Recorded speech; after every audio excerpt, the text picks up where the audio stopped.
So Upgraded, surprisingly, is an absolutely fantastic romantic comedy business movie that plays all of its beats really, really well, even though, you know, from a structural perspective, it is a little bit predictable in terms of what's going to happen next.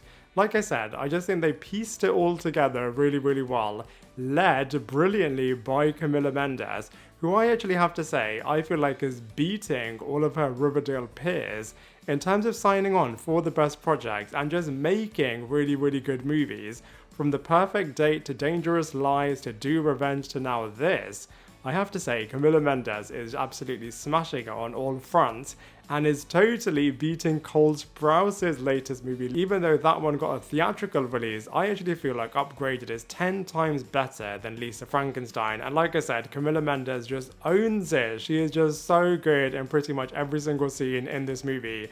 And I loved it how Carlson Young is the director of this movie, who is a really great young female director, and we of course know her from the absolutely underrated an absolutely awesome Scream TV series, and I just loved her little cameo in this movie. But like I said, props to her, she pieced this movie together really, really well. And it's a little bit of a modern day Cinderella inspired storyline, of course with a lot of inspiration from The Devil Wears Prada, and I think it's interesting how they went from New York City to London, and typically movies that are fully set in London aren't always the best. And I loved how they showed that the art gallery world is absolutely ruthless, really, really brutal, and does actually have a lot of comparisons to the fashion world. I can't give enough props to Camila Mendes, as like I said, she was just so good in this film. I feel like she really does bring Anna to life.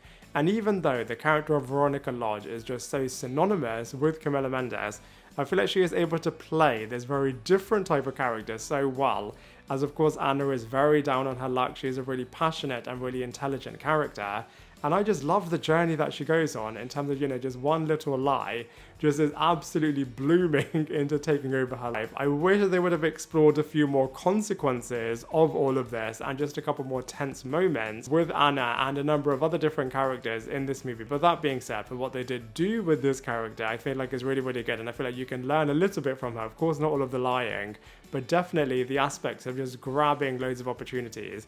And I do actually get a lot of the criticism that Will was portraying towards Anna in terms of, look, you were only really interested in me and my family when it was benefiting you. Of course, you could see that, you know, she did have genuine interest in Will and of course his family as well, but you could see where he's coming from in terms of, you know, people really do use people that they see as powerful and of course rich. Speaking of Will, as good as Archie Renaux definitely was in Shadow and Bones, over here he just felt a little bit miscast to me, as he just didn't have the swagger or the charm that I feel like this type of a character needed to have, as well as the down-to-earth aspects as well. And even though, you know, his performance was workable, I just feel like he lacked chemistry, firstly with Camila Mendes' Anna character, and also I just feel like from a performance point of view, maybe somebody else could have just brought it a little bit better with this character's portrayal. Marisa Tomei really does show how much of a brilliant actress she is, as of course typically she plays very nice characters, whereas over here, she was just totally loving. You could really tell actually that Marisa Tomei loved this role, as she was just camping up, hamming it up as this evil boss,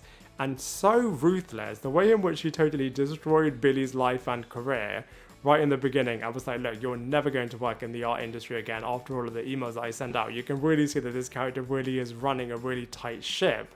And everybody pretty much that works in this corporation are in total awe and in total fear of this character. But you do see right at the end that she does have a slightly nicer side to her. But that being said, you really do not want to get on the wrong side of her. I thought that the character of Catherine was sweet. I don't think they explained that well, why she suddenly is just infatuated by Anna and just wants to provide for her so much. Maybe she could just see a bit of a romantic interest between Will and Anna, and that was why. But you know, this character is really rich, he shouldn't be that trusting, and I just couldn't really understand why. But that being said, I feel like from a performance point of view, she was okay. Suzette, Mean Girl #1, I thought was good. I feel like you definitely could have explored so much more with this character. She definitely could have been really, really interesting. But you can just see all of the glee when she was able to totally destroy Anna right at the end. Speaking of which, I definitely feel like the final reveal, they could have just done so much more with that. In terms of making it even more impactful, making it even more distracting, instructive for Anna and all of the other characters around her. And even before all of that, I feel like there could have been so many more oh my god, she is nearly going to get caught out moments in this movie that was just a little bit of a shame that they didn't include all of those. And I feel like if this movie was longer, there could have just been firstly a lot more exploration with certain other characters,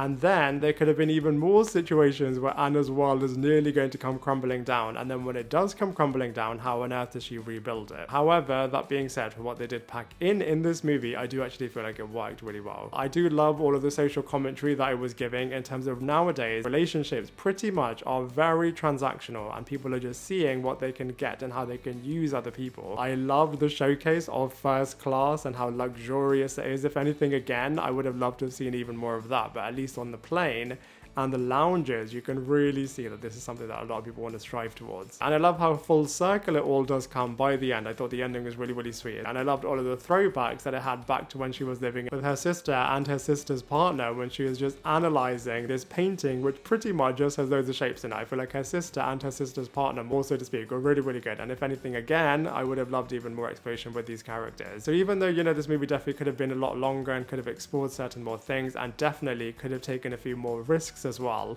I feel like ultimately it is a really enjoyable movie. And so for all of those reasons, I'm going to give Upgraded a solid 7 out of 10. Now I'd love to hear from you. What did you think of this film? Let me know your thoughts in the comment section below, and I look forward to seeing you in my next video.